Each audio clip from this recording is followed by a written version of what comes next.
गरिमा अग्रवाल आप सभी का वंदन करती हूँ, अभिनंदन करती हूँ। आज हम आपके लिए लाए हैं निर्जला एकादशी की एक बहुत ही सुंदर कहानी।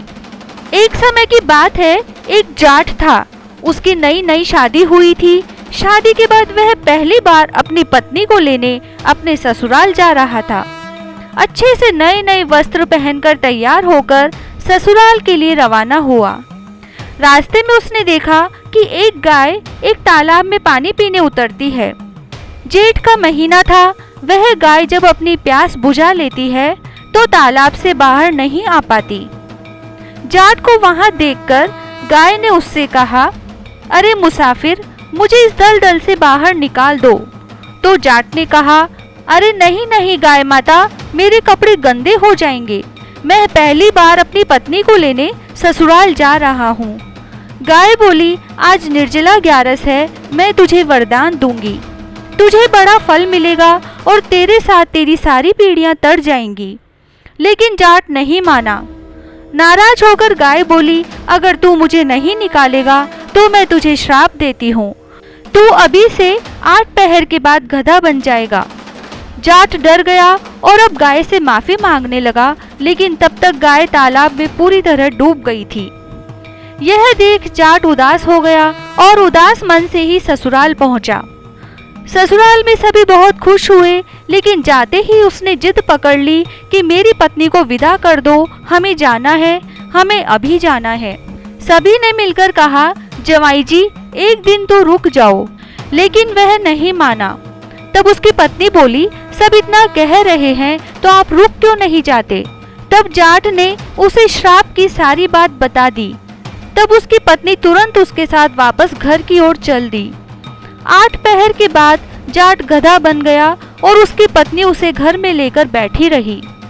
इस तरह कई दिन बीत गए।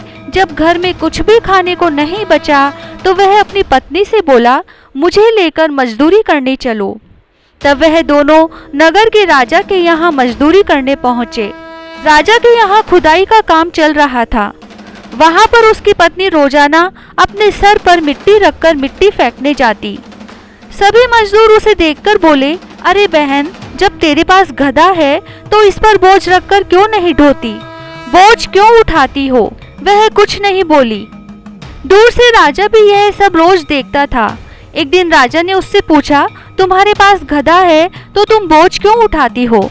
तब बोली, महाराज ये गधा नहीं है, मेरे पति हैं, इन्हें गाय का श्राप लगा है। उसने राजा को सारी बात बता दी।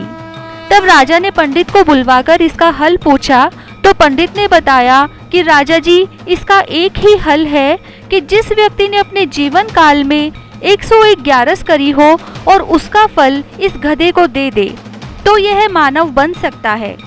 राजा ने पूरी नगरी में ऐलान कर दिया कि जिसने भी 101 ग्यारस करी है, अगर वह अपनी ग्यारस का फल दे देता है तो राजा उसे अपना आधा राज्य दे देंगे। लेकिन पूरी नगरी में कोई भी ऐसा नहीं था जिसने 101 ग्यारस करी हो। किसी ने 1, किसी ने 11 तो किसी ने 21 ग्यारस करी थी। तब एक बुढ़िया माई आई और बोली, राजा जी मैंने पूरी 101 ग्यारस करी है। तो राजा बोला, तुम अपनी ग्यारस इस गधे को दे दो, मैं तुम्हें मुंह मांगा इनाम दूंगा। तो बुढ़िया बोली, महाराज मैं धन लेकर क्या करूंगी? मैं आज हूँ कल नहीं। मैं इसे 100 ग्यारस दे दूंगी, लेकिन एक निर्जला एकादशी को मैं अपने पास रखूंगी। इस निर्जला एकादशी के फल से मुझे मोक्ष की प्राप्ति होगी, मुझे श्री हरि विष्णु की प्राप्ति होगी। ऐसा कहकर उस बुढ़िया ने अपनी 100 ग्यारस का फल उस गधे को दे दिया और वह वापस इंसान बन गया। उसका पूरा शरीर इंसान का हो गया, लेकिन 1 ग्यारस की कमी से गधे की पूंछ उसके शरीर से नहीं हटी। तो पंडित ने कहा कि अब एक एकादशी वह खुद कर ले, जिससे कि उसके शरीर से गधे की पूंछ भी हट जाएगी। उसने एक निर्जला एकादशी का व्रत किया तो उसके शरीर से गधे की पूंछ भी हट गई।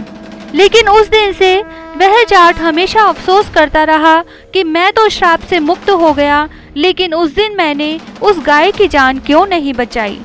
आगे से जब भी ऐसा कुछ होगा तो मैं पीछे नहीं हटूंगा।